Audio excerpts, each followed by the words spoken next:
to the Cultivate Masterclass platform. We're happy that you're back, and we have another installment of the, identifying, nurturing, and mastering our talent series. Today with us, we have, she calls herself Natasha. We have to talk about that. But her name is Malesedi Natasha Tshabalala. I know her from the work that we do together. We serve together in one of the youth structures from a church perspective. So that's where I know her from. But today we get to sit down with her just to understand a little bit more about her, understand more about the talents that she is stewarding, and what has been the journey for her to get to this point. Welcome to the platform, Malesedi, and we are so excited to have you with us. Thank you so much. Hi, everyone. Thank you so much, Mbali, for the opportunity to sit with you. I am one person that really loves such personal development opportunities. So I really appreciate the opportunity that you and your team has put together to have me here. I feel very honored. Awesome. Thanks. And please don't be too formal.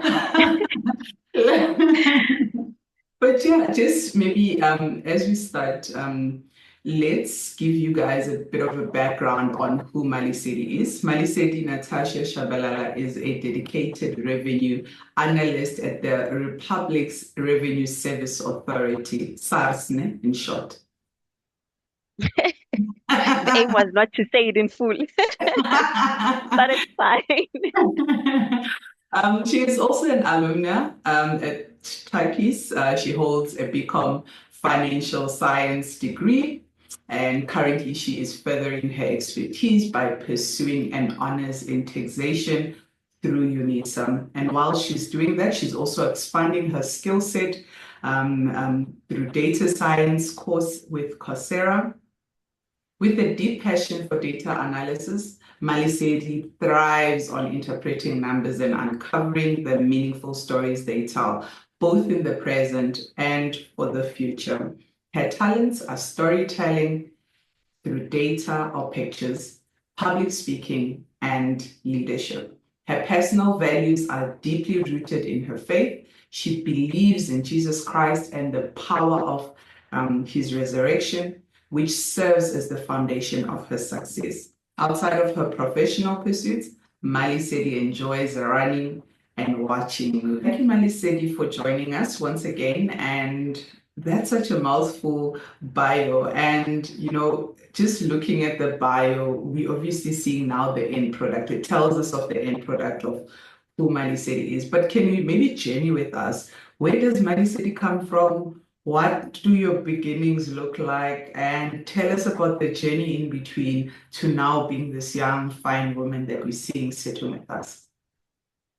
Thank you so much. Malesedi is from, okay, how do I start this one? Because it always gets a lot of people confused, especially on the Malesedi Tshabalala. Like, okay, Sutu Yeah. and a Swati surname, what's going on? So I was born in Johannesburg a couple of years ago in 1994 on our freedom year. Yeah. Then I grew up there. I think when I was about 12, no, 13, we moved to Nelspruit because my dad got a job in Nelspruit. So the mixture of growing up in different cultures has really had found a way to kind of direct and help journey with the journeys and the experiences that I've had in life. So I grew up in Nelspruit, went to Lowville High, and then went to University of Pretoria.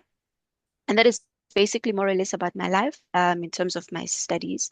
Then I moved to Pretoria and have been in Pretoria ever since. I think I love the city. It's quite a beautiful city. But Malesedi comes from a very small family of five. So I still do have both my parents. I'm the firstborn, more like the deputy parent as well. Um, I grew up in a very urban area. I always say that we are so privileged in this generation that even if you don't grow up in the suburbs of life, you get exposed to people who help you to journey into where God is or your life is calling you into. And that's become one of the things that have shaped my life and how I got to be where I am. I went to Lowville High School. Lowville High School was not such a big school. It is big in number, Mhm. but it's just you. I was never that girl, those A students. I'm literally your It's average, hard to hardworking. believe. It's hard to believe, but Trust me, okay. I don't remember making it to the top 10, but I'm one person that is very resilient and passionate about what I do, very Mhm. committed. I think I was born with that mindset of saying that you don't have to die the way that you were born. You Mhm. live, you are born a certain way, but you die looking like the choices that you've made. So the people that I met in high school, in varsity, they kind of shaped the world of saying there's more to life than just what we are exposed to, especially in the Black community, of just going to school and passing your matric for the sake of passing it and then just getting a job, and that just becomes your life. Mhm. I've met people who have made it in life, even if I didn't have a direct relationship with them.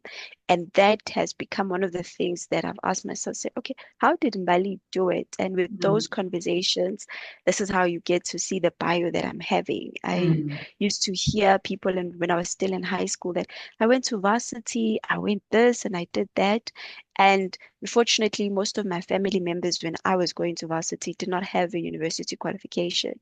Mhm. So the people around me then helped me to see that there's actually a world outside the one that we are being exposed to. And that's how Mhm. I got to come to where I am and generally in life. Awesome. No, I love that. You say that you're a firstborn. Were there any firstborn pressures in trying to succeed? I love the kind of mindset that you say that you also already had, just knowing that you might be born a certain way, for example, but there are certain decisions that you then have to make so that you don't die in similar circumstances, right? But, being a firstborn child, being a girl child, were there any pressures, that came with that? And how do you think you navigated that in your journey of understanding some of the talents that you have? I think I was so privileged that my parents were not very pressurizing in the journeys that I wanted to take.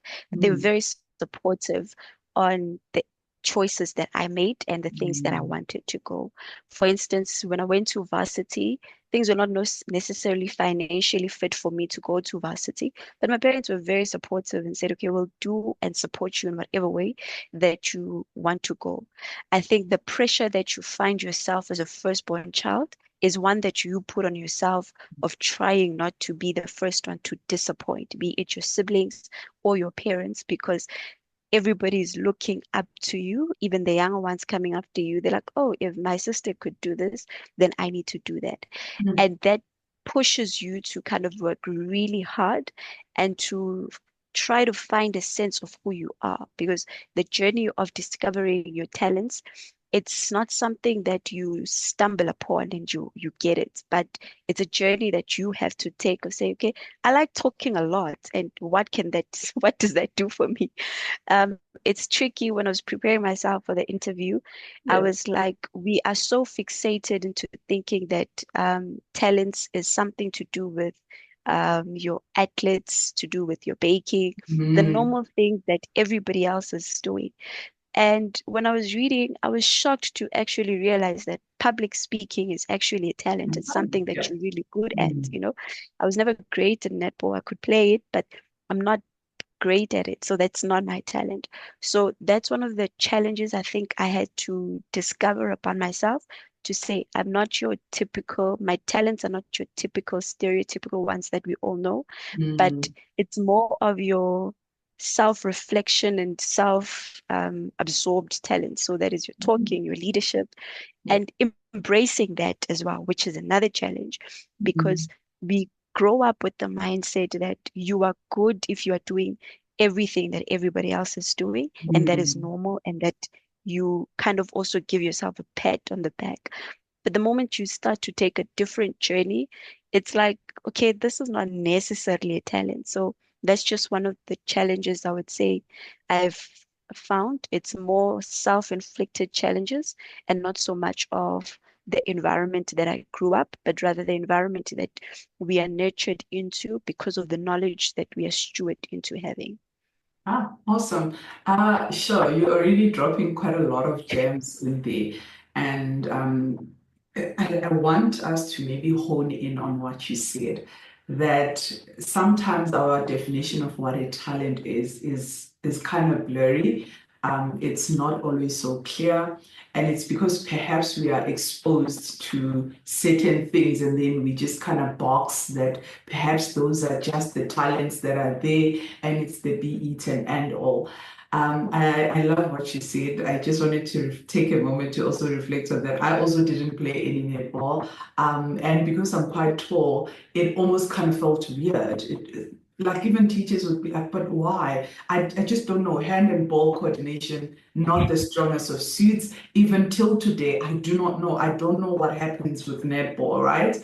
But it's fine, but there are teachers for me, for example, who identify that actually you're quite good in speaking. I was also in the drama, like in dramatic arts. So like I did quite a lot that had to do with speaking. But at that point in time, if you were to ask me if that's a talent, I don't necessarily think I would have said that. I don't even think my parents even knew that me being, out there loud is a talent and being talkative is a talent. So maybe just walk us through how did you then start connecting the dots and how then do you start, using those talents that you identified that were not like kind of in the norm, for example, your public speaking, your leadership abilities, your storytelling. How did you then, after identifying, start walking the journey? How did you start making sure that you nurture that talent?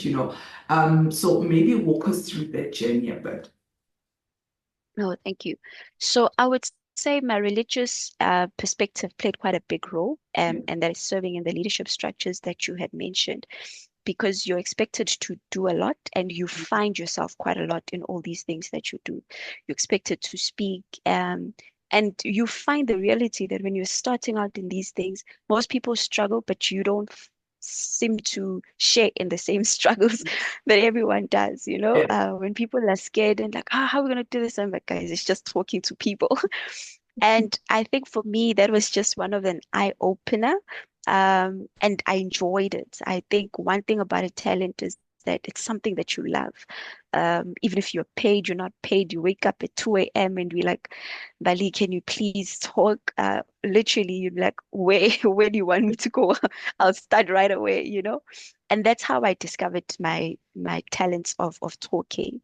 Um, and also just finding the storytelling around it. I wasn't actually, like I'm saying that I think this platform also helped me to do a bit of some research because we don't put like your wordings together. You just box certain things, like I said earlier on. But Mm, I'm more of a storyteller, and how I'm finding it now is that it's just telling stories in different way, from your listening to music to your data to your talking engagements, anything that has to do with me reflecting and giving a picture gives me so much joy because of the fulfillment that I feel afterwards. I have spoken to people and the understanding or the enjoyment that people have in a certain journey of whatever things that we are talking about. So I think religion played quite a big role, and even work as well. mm, I'm always that one person that I like to take initiatives. I know we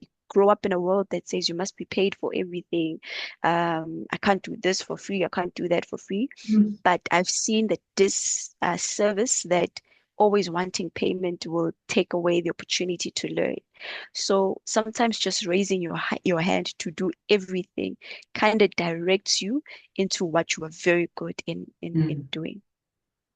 I love that. I think Malcolm Gladwell in his book, one of his book written Outliers, he says, what we are calling a talent, where you say we do it with ease. He says that's an innate ability, something that you can wake up and do. Literally from your mother's belly, you were already talking, I'm sure. You were Yeah, already I telling think so. stories.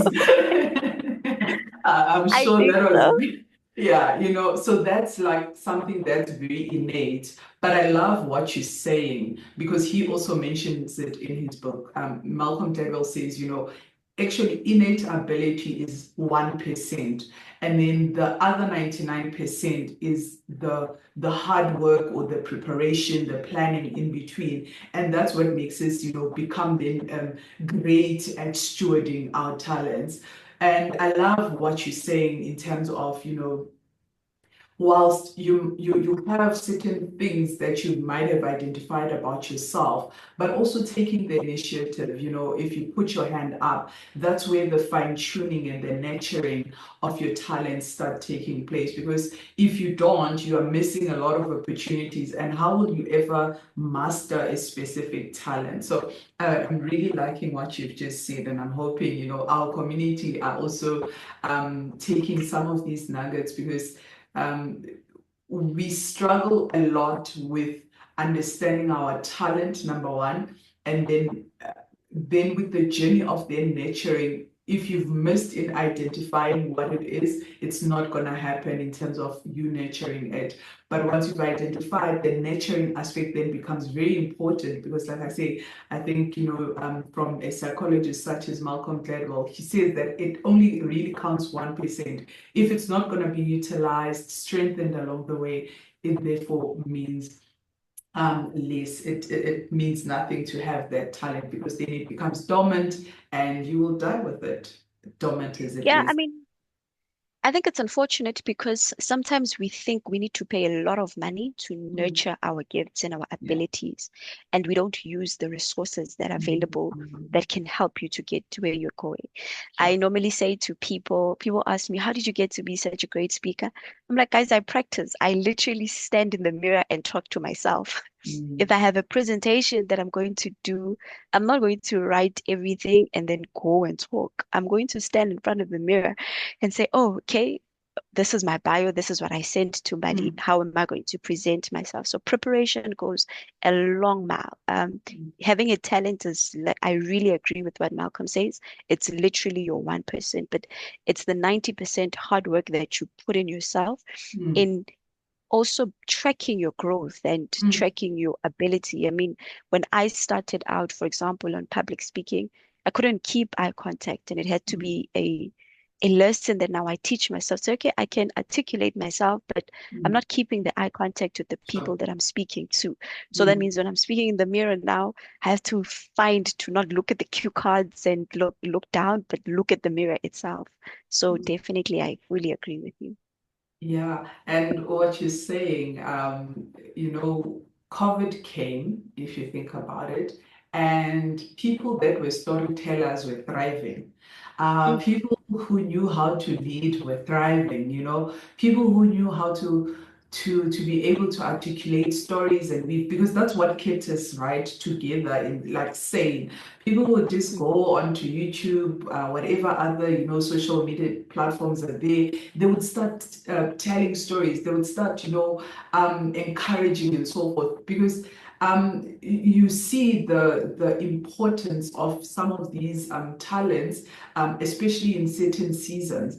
How and I think we've already mentioned it even in your bio that you use storytelling not just for example in at church, but you also use it as part of the work that you do. You use storytelling to be able to tell the story on the numbers that you're analyzing, right? You're able to tell the story around the numbers in its past tense and in the future tense. But maybe let's also focus on the leadership aspect because I said in quite a lot of meetings with you. I mean, like I said to everyone, when we started, we serve a lot together. But I saw a dynamite, and I'm like, I looked at you, I was like, I can tell you're young, but sure, you're a dynamite, and you are authoritative in your leadership style. You are not afraid, you are bold, you are out there. Where does that come from? Where does that stem from? Surely you didn't just wake up and it was there. You know, tell us, walk us through that journey of, identifying that leadership talent, and how have you nurtured it? So it's funny because I come from a background of leadership. So Oh, my dad served in leadership. So I would say I inherited quite a lot on the okay. leadership side from family. And this is just throughout the family themselves. They serve in different structures, not necessarily just church, Hmm. but in everything. And we come from, I also come from a family that's very dominant. So that means if I come to a space, I own that space. It's not our Ah, space, it's my space. I live by the words that I should never get into a place whereby people can say that I was never there. I ah, want you to meet me today and remember me 10 years from now and be like, okay, there was once a Malesedi. Um, I'm forgetting this guy. He actually is one of the people that motivated me into owning the room that I enter. He's a motivational speaker from America. He says you have to be in a beast mode in everything mm, that you do. Um, don't don't have no mercy and take ownership and own so, it. I'm recently reading a book that says nice girls don't get the corner office. hmm. And how I came across that, See, it's I've because read one of my books there. yes, That's the one. yeah, no, it's a killer. It's an amazing book. It's a really amazing book. And how I came across it, it was because of Adiewo. I hope I'm pronouncing her name correctly in Instagram. She was, I think she's a Kenyan woman in parliament that side. And she was being crossed so it was like, those whole parliamentary conversations and stuff. And they were questioning her and everything. And she said, I'm not your average girl. Look at me. I've got a Harvard, I've got this, I've got that. Mm, And she was not afraid to speak of how great she is and mm, how well learned she is. And she mm, owned this post, not because she's a woman and there's this whole, we use the South African term of the BEE trying mm, to equate everything, but she's here because she owned it. mm, And that's the kind of information that I expose myself to. I mm, don't downgrade, and I don't want to say people should only focus on certain things, but I think sometimes we don't use the social media to benefit our own lives. And this is how mm, I've come across the leadership growth that other people have made, and that has challenged me to say, okay, if people mm, can be these great leaders, I can also do the same thing. I don't have to be scared because of the age that I am, but I mm, can be as good as everybody else in the room as long as I know my story and I know how to tell it. So that has really shaped my world of owning the room and being a leader and not also being timid about it, to mm, say I'm a great leader, knowing it. There's a thin line between being prideful about something and just knowing that you're good at something and mm. working hard to perfect it. No, I love that. I love that. I think scripture says, we shouldn't be timid, but rather, Yes. have sound mind, have love with us, and have power. So I love that. And clearly what I was experiencing with you in the room and what I continue to experience with you in the room was no joke. Because I was like, I looked at you, I'm quite observant in nature, right? So no, I hope you don't mind me having Not observed you so definitely. much. But yeah, I think what I'm also loving from you is that also you're learning from others. You use others to inspire you. You use others to kind of check yourself to say, oh, okay, this skill, this is how I can fine tune it. Do you believe in mentorship? Do you have a mentor? I do believe in mentorship. Mm, I've got numerous of mentors. I won't mm, say that I like to say to people that I'm this successful because I've got a whole bunch of successful people who are mm, backing me up in my journey. That yeah. means if I see something that I like in Mbali and how she administers her paperwork, Mm, I am not so scared to go and ask, how do you do mm, it? And that has become something that really shapes me. I may not necessarily have somebody that I journey with, step by step, because of just the transformation of life. And I think I'm sometimes overcommitted to a lot of things. I don't recommend it, but yeah, that's life here we are living in. So it becomes sometimes very difficult to maintain just a one relationship of mentorship. But if you do get a mentorship, I think it's something that you should explore, because it's also nice to find people that will help you when you start and Mm, take you to where you're going. The mm, disadvantage I think I had when I was starting out, I never had anybody holding my hand. So that means I had to knock at a lot of doors. And mm, sometimes it's quite frustrating because you would get also some rejections. Some people are not as welcoming, others mm, are as welcoming. So definitely mentorship I would recommend, but mm, I don't have one personally, like I mentioned.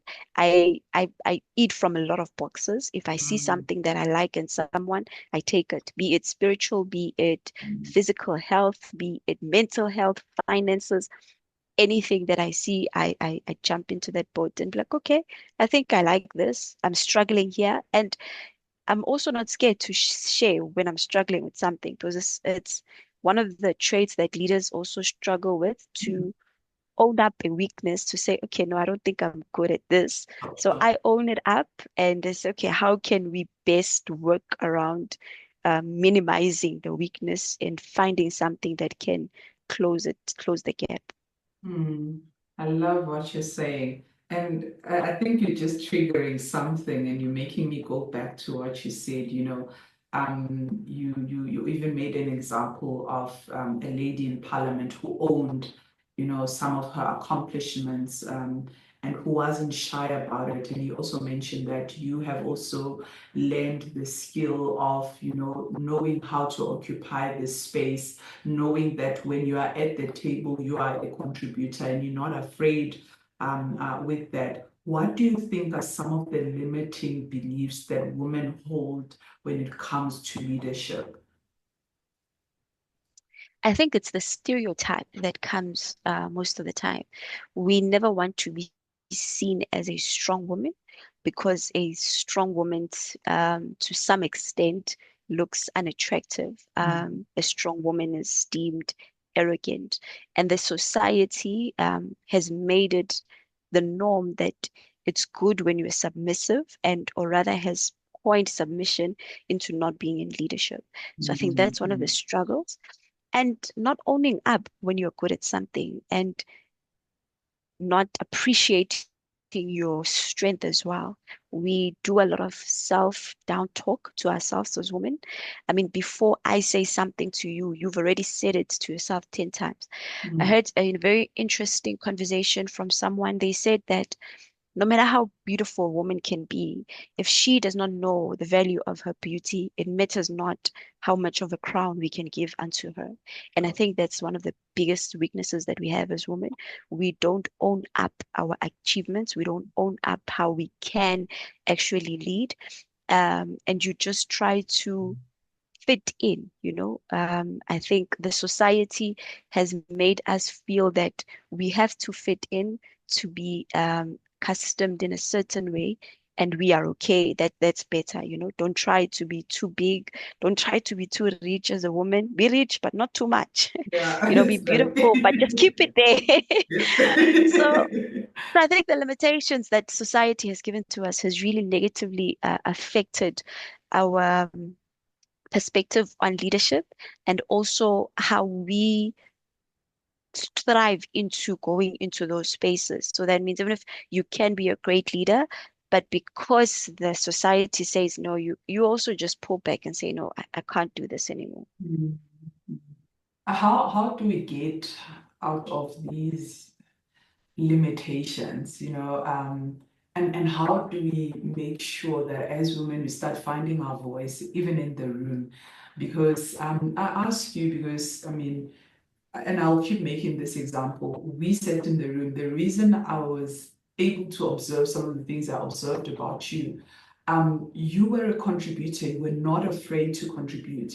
You were not afraid to share your voice. But we know that, some women, I mean, others, even the corporate space, will not say a word in the boardroom. So you're sitting there in the table, you're not contributing. And I like some of the things that you're highlighting that could be limiting some of the women that find themselves, you know, in leadership positions. But because you have these things that are holding you down, you then kind of dim your light and you're not going to contribute, you're not going to say anything, you're just going to be there and that's it. And you walk away and no one will even remember that you were there. But how do we start making sure that women are able to utilize their voice in the spaces that they occupy? I think it's going to sound very cliche, but finding self-confidence is very important Mm, as a woman, and looking at yourself and knowing that you are enough and you are good enough. You are where you are at, not by chance, but you made it because you should be where you should be. mm, Um, that will help you first to work with the self insecurities, because before anybody's insecurities kind of turn you off or down, you are first killed by your own insecurities as an individual. That means when you try to articulate a sentence and you're like, oh, but this type of English that they're speaking here is not my kind of English. mm, Definitely finding self-confidence as a woman is very important. And appreciating that you are at a space where you should be at.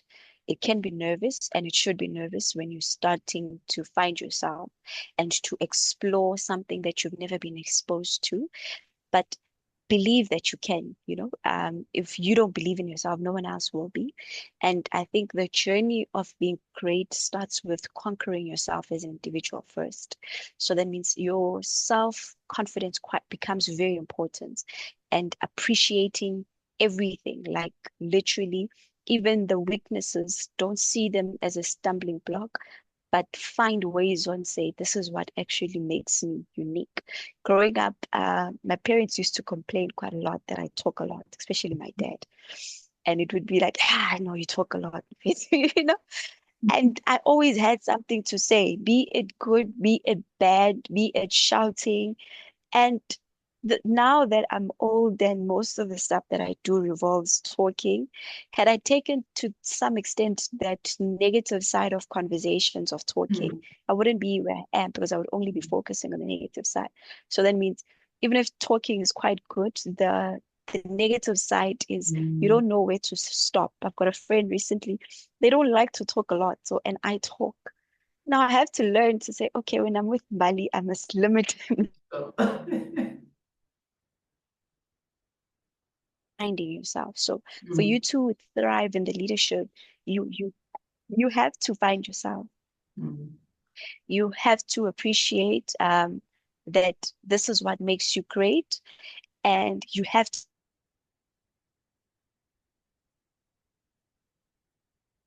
success. mm, Um, it's more even difficult for a woman from just the family perspective, the racial background that you come from, and the workplace itself is also not easy. But appreciate that you're where you're supposed to be at and work on your confidence. And yeah, listen to all your podcasts. I think one thing I'm loving about yeah. the millennium years, it's the Mm, access of information.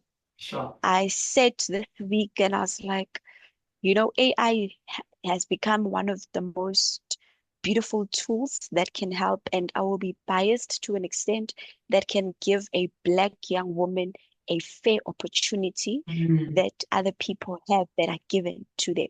So that means if Mbali goes to a Model C school and I go to a township school, just because my parents managed to get me a smartphone, we can grow up both in two different schools, but the time we start working, literally we're on the same level, because I'm not downplaying social media, but I'm not spending most of my time tweeting. you know, if you didn't have a laptop or a computer, or you didn't have enough funds for, you know, Wi-Fi, then you wouldn't be able to access it. But these tools that enable us to be able to access information, they're becoming cheaper and cheaper, which means that we're finding we should have more people then being able to access all this information. And if you think about it, going onto YouTube, it's rare that you find a lot of YouTubers having a specific membership fee for you to be able to access their fee. It's far and few in between. podcasts as well. You go onto Spotify, even if you're not paying the premium membership, you're still able to access certain podcasts. So access to information, like I love that. Finding your self-confidence. Sure. I will not re-articulate how you've said it, but you said that is actually one of the cornerstones. And I love that you're saying that even in our talents, knowing how to use our talents for good. Because like you said, as much as you love talking, but it was learning also how, what to be talking about, right? Because I mean, there's a lot to talk about, both the good and the bad, but Yeah. you separating between, okay, actually, I shouldn't actually be entertaining, I'm talking about certain topics, but maybe, focus more on these topics because you can see how they can grow you, you can see how they can also grow others. Maybe just before we get to wrapping up our conversation, I have this jar that we have as our community. We keep filling it with wisdoms on how to manage our finances. The big tagline that centers us or grounds us as this community is that we want to be able to steward our talents and resources well. And we know that, one of the fundamental resources that, we have whilst we're still on earth is money. So how would you suggest, we go about, or what's that one thing that you live by as well that helps you manage and steward your finances well? Thank you. I actually wrote something down for that.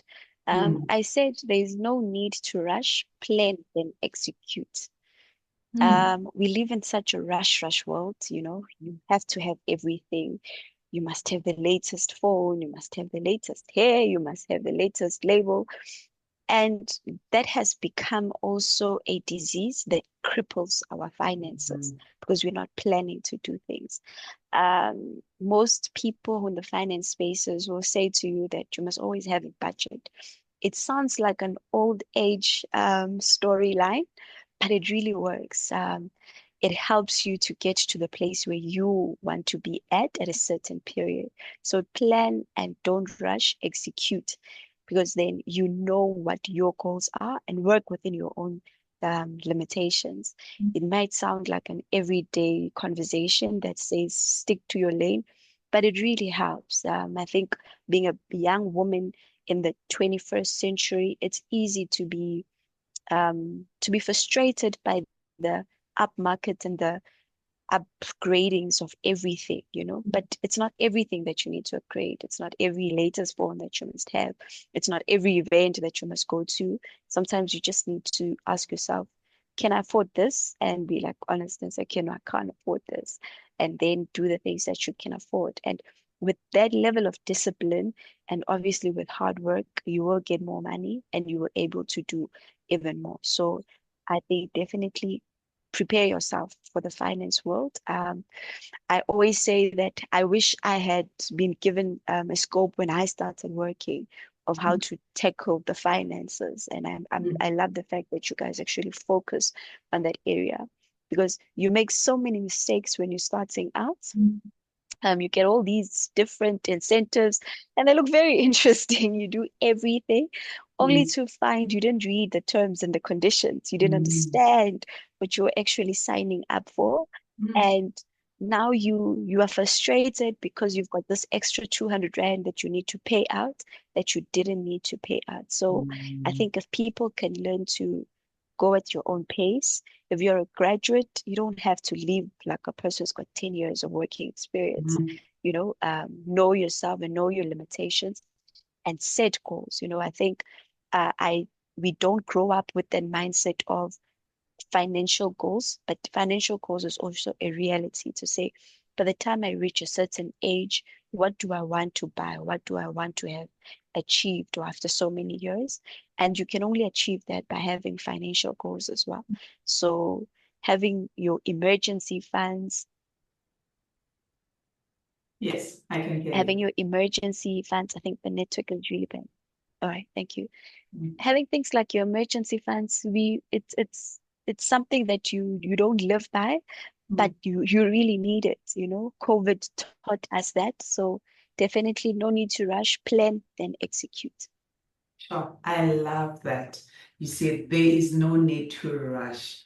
Plan for it and then execute. In short, budget, budget, budget. Have your financial goals. Yeah, Do not try live a life that is above your means. Do not, as a graduate, try and live a life of someone who already has experience of over 20 to 30 years and trying to get a Gucci bag whilst your pocket is basically maybe still not there yet. exactly.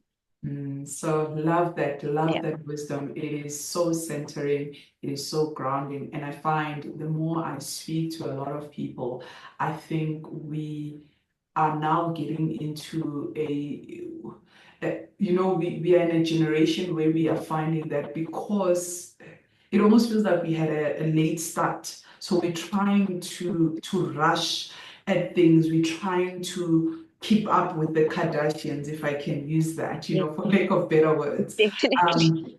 Um, so I think that that's where this thing is coming from. And the social media aspect where you just see that one frame of a person's life and you think that's what their life is all about. And Mhm. therefore, you want to mimic that picture, you want to mimic that life, but you Yes. haven't, like you said, planned and then thought it through to say, whatever I'm aspiring for, can I actually afford it at this point in time? If not, can you not then maybe continue to think it through, plan your finances and so forth, then you'll eventually get there. Like you said, it starts with having proper financial goals that are realistic. Don't just have Yeah. financial goals that are not realistic as well. Have them, make sure that they are realistic, make sure that they are flexible. Malesedi spoke about having emergency funds. Guys, I think I need to stand on top of a mountain. I don't know how many people have shared with us. Emergency funds, we do not want, when life happens that you do not have anything to fall back on because Yeah. we know that sometimes companies restructure. We know that sometimes businesses do not thrive that the way that you had planned that your business would thrive. So a lot happens in life, right? Or maybe you get hospitalized, the hospital bill it becomes quite a lot. Life happens. So emergency fund, emergency fund, emergency fund. I don't know how many times I need to repeat it, but hopefully Well, everyone gets it at home. I think they're very important. I hope Mm, my employer doesn't see this. I was doing something over the week and I normally did this particular task. So there was just some upgrades on the system. sure. And one of the upgrades, the AI upgrades, that's why I'm just so big on AI this week because it literally Sure. shook my ground. So this one major upgrade that was done, Bali, the system did the work for me. So Mm, I just needed to click one button. That mm, whole thing that took me 2, 3 hours to prepare was mm, done within a minute of 30 seconds. mm, And it dawned to me that the world of AI, as convenient as it could be, it's going to take away a lot of jobs. So mm, having an emergency fund is no longer just a luxury, it's a mm. situation of restructuring can even happen in a governmental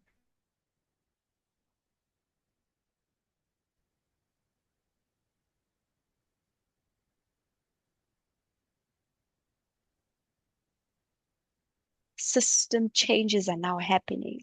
It's Mm, only a matter of time, honestly, that mm, government will also start retrenching. So mm. with all these changes, you have to they have to kind of unsettle you to prepare yourself for the worst, irrespective of where you're at.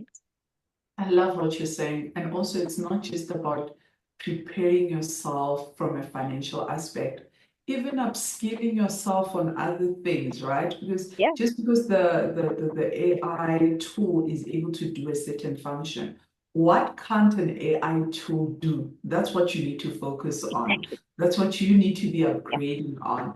Sure, yeah. there's so much, everyone, that we really will take from this conversation. Thank you, Malesedi, for sharing your wisdom. Thank you for walking us on your journey of number one, discovering your talents, how, you know, the things that didn't really look like talents, today you're using them to shine through and be the best at, you know, the work that you do, both from a church perspective as well as, you know, being a young professional. So thank you so much for sharing your wisdoms. Thank you also for sharing your nuggets on how we can better become stewards of our finances. Everyone in Cultivate Masterclass, I hope, you know, today you are going to sit back and reflect on this conversation, find things that you resonate with, and really apply them, because it's through application that, you know, such conversations start becoming meaningful in your life, start, you know, not just being a seed that is planted, you know, in unfertile ground, but it only becomes, you know, planted in fertile ground only if we water it, nurture it, and we allow it to grow bigger than this platform. So everyone, I hope you have learned a lot. Please, please, please subscribe to the Cultivate Masterclass channel. Have your notification bells on for the next installment of our videos, and like this video, comment, and we'll see you next time. Thank you so much, Malesedi. Thank you so much. Bye.